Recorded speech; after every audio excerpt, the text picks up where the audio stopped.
Ladies and gentlemen, first and foremost, I'm sorry feminism had to exist in the first place. I'm sorry about a past where women that are as strong and as wonderful and capable as my own mother were treated as inferior, were objectified, robbed of choices, used and abused. I applaud the achievements of all those who fought to bring about change. I know there are still issues regarding gender inequality that needs to be solved. I think we can all here recognize that feminism was desperately needed. But, and yes, there is a but, this has gone far enough. Women have faced, and are still facing, prejudice and inequality. However, there are many nowadays who speak out against feminism, and the word has achieved so many negative connotations, associated with angry women, with armpit hair, that once, after years of women being the suppressed sex, for them to become the dominant gender. By definition, this is not what feminism is. Feminism, by definition, is fighting for women's rights on the basis that all genders are equal. But restating what a dictionary says doesn't make it so.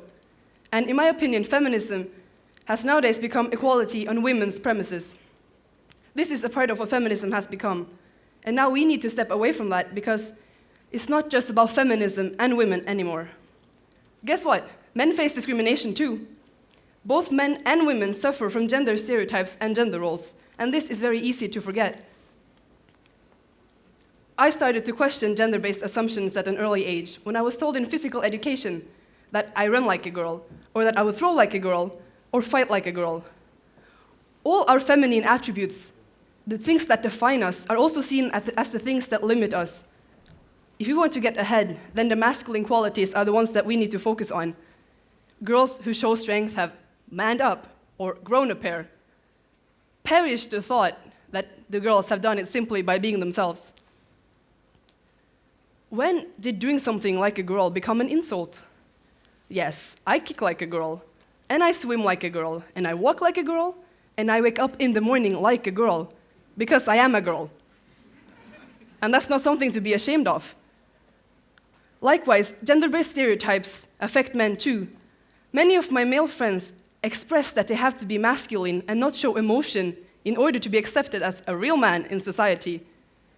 I'm from Norway, and here I have seen my father's role as a parent being valued less by society, despite me needing his presence as a child, and now, just as much as my mother's. And we don't often talk about men being imprisoned by gender stereotypes, but I can see that they are. And when they are free, things will change for women as a consequence.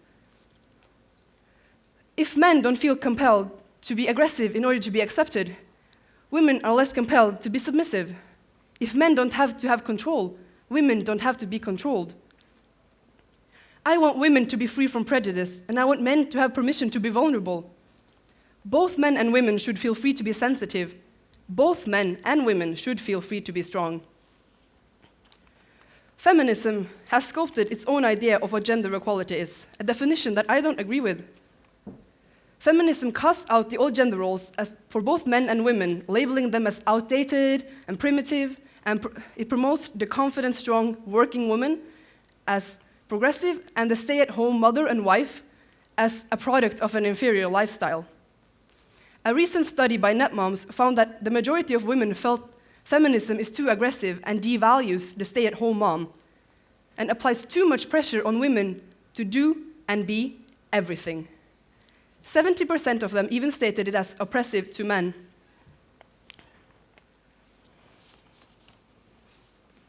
However, we need to stop looking at gender as a spectrum and their roles with such a too rigid column mindset. We talk about men, we talk about women, but we need to look at gender as a spectrum. If we stop defining each other by what we're not and start defining ourselves by what we are, we can be freer to choose. Furthermore, now in our modern society, there are people who will not fall into any of these constructed two-gender columns or happen to land somewhere in between. For example, transgender people. We hear about women's rights quite often, men's rights occasionally, but somehow transgender rights are not that discussed. When I see Rupert Read English academic and politician, suggests that transgender women should not be allowed to use public toilets. When I hear well-known feminists, such as Julie Bindel, misgendering trans women and arguing that bisexuals do not experience oppression, and stating that Muslim women who wear religious attire are most definitely oppressed, I question my place in the women's movement. It's time to realize what equality is and continue working towards it so that women, men, and everyone else can be comfortable in their bodies without fearing oppression because of who they are. It's time that we all start perceiving gender on a spectrum, not as two opposing sets of ideas. It is about freedom. We need to think beyond horizons regarding gender and gender equality. We need to step away from the feminism that speaks about women's rights, because although women are the ones who statistically suffer the most on a larger basis, this cannot and should not exclude men and transgender people, as well as anyone else along the gender spectrum. We don't need feminism because it's becoming outdated, and thus we need a new paradigm for the future. One that is not that much a collective movement, but a way of life, a way of living, which respects and integrates men, women, and every beautiful and complex variation in between. We need to put down the rope we're all tugging at and come to the table as equals. Thank you.